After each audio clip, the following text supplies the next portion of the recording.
idealista siempre busca facilitar su vida con productos con tecnología de punta y diseño. Simplificar las tareas del hogar, como lo hace la lavadora carga superior de 16 kilos con tecnología inverter, que con su combinación de múltiples flujos de agua obtiene un mayor rendimiento, menor enredo de prendas y mayor ahorro de agua, para ahorrar tiempo y disfrutar en lo que quieras.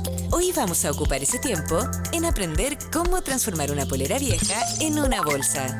Corta ambas mangas por la línea de la costura. Repite lo mismo por el cuello de la camisa.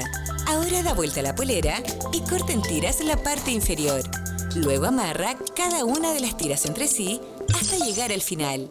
Da vuelta la camiseta y ya está. Ahora ya le diste nueva vida a esta camiseta vieja.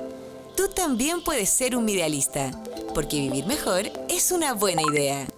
Tu casa, mi idea.